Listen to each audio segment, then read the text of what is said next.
Dahulu kala, di sekitar hulu Sungai Mahakam, terdapat sebuah pondok besar yang dihuni oleh 3 orang bersaudara.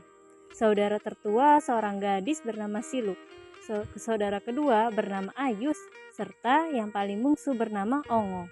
Mereka memiliki tabiat dan keahlian yang berbeda-beda, kecuali si bungsu yang masih kecil. Siluk adalah gadis yang gemar melakukan bebelian dan berdewa untuk mencari kesaktian. Hampir setiap hari dan malam hari, gadis itu bersemedi hingga terkadang lupa makan dan minum. Sementara itu, Ayus adalah seorang remaja laki-laki yang ceroboh dan suka mencampuri urusan kakaknya. Ayus memiliki badan yang besar dan kuat. Pohon besar dapat dengan mudah dicabutnya. Langkah kakinya pun sangat panjang, sehingga ia dapat berlari secepat angin. Sedangkan si bungsu yang masih berumur belasan tahun tidak memiliki keahlian apa-apa kecuali makan, tidur setiap harinya. Suatu malam, Ayus dan Ongo tidak dapat tidur karena tilam mereka dan bantal mereka basah. Malam itu, hujan turun sangat lebat. Semalam suntuk hingga menyebabkan atap rumah mereka bocor. Air hujan pun menerobos masuk ke dalam pondok mereka. Siluk tidak merasakan datangnya hujan karena sedang khusyuk bebelian dan berdewa. Pagi harinya, Ayus dan Ongo hendak pergi ke hutan untuk mencari daun serdang untuk mengganti atap rumah mereka yang rusak. Saat itu, Siluk tampak masih bebelian dan berdewa. Sebenarnya, Ayus merasa kesal melihat kelakuan kakaknya yang seolah-olah tidak menghiraukan keadaan rumah mereka.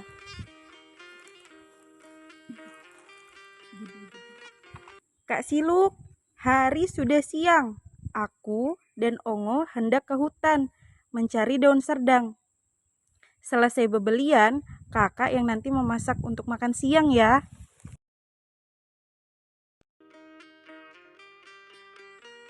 Mendengar suara adiknya, Siluk pun terkejut dan tersadar dari semedinya. Ia merasa amat kecewa karena semedinya belum selesai tapi sudah dibangunkan oleh adiknya. Baiklah, aku nanti yang memasak.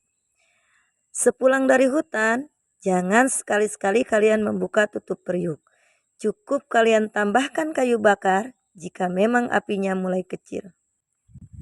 Baik, Kak. Oke, baik kakakku yang cantik dan baik. Ketika Ayus dan Ongo berangkat ke hutan, Siluk segera mengambil beberapa lembar daun padi untuk dimasak. Setelah dibersihkan, daun padi itu ia masukkan ke dalam periuk yang sudah diisi air. Setelah itu, ia kembali melanjutkan semedinya dan berdoa agar daun padi yang dimasak itu berubah menjadi nasi.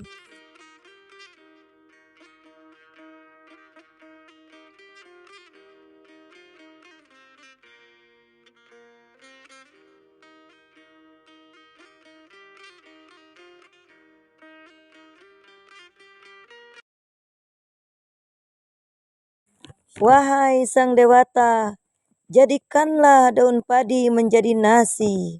Jadikanlah.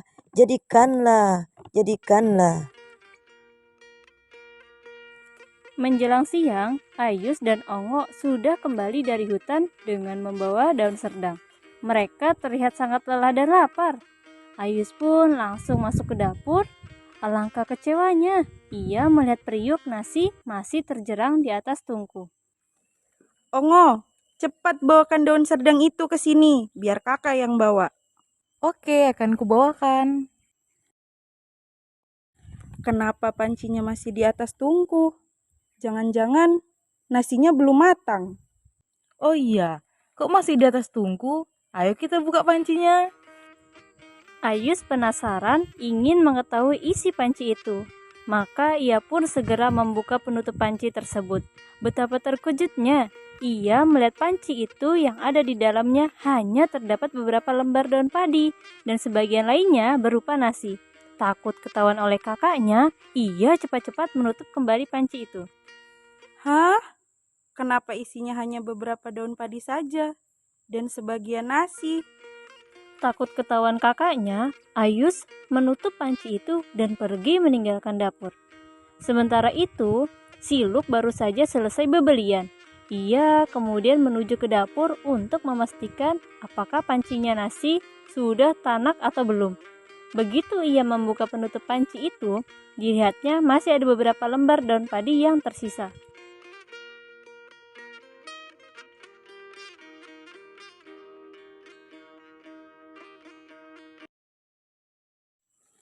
Hah? Mengapa nasinya belum jadi semua? Ayus? Ayus? Di mana kamu? Apa yang kamu lakukan di dapur? Hai, bukan seharusnya nasi ini sudah matang semua? Tapi kenapa masih ada beberapa lembar daun padi yang tersisa? Ini pasti perbuatan Ayus. Anak itu telah melanggar pesanku. Siluk terlihat sangat marah karena perilaku adiknya itu. Kini kesaktian masak daun padi menjadi nasi telah hilang. Dengan kesal, ia segera menghampiri Ayus yang sedang duduk beristirahat di samping pondok mereka.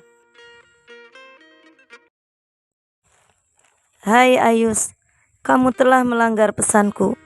Tidak ada lagi gunanya kita tinggal bersama. Lebih baik aku pergi dari sini. Aku akan tinggal di dekat pusat air. Di sana aku dapat bebas bebelian dan berdewa tanpa ada yang mengganggu. Usai berkata demikian, Siluk segera mengemas pakaiannya. Sebelum pergi, ia membawa ayam jantan sakti kesayangannya. Siluk kemudian menyusuri sungai menuju hilir dengan menggunakan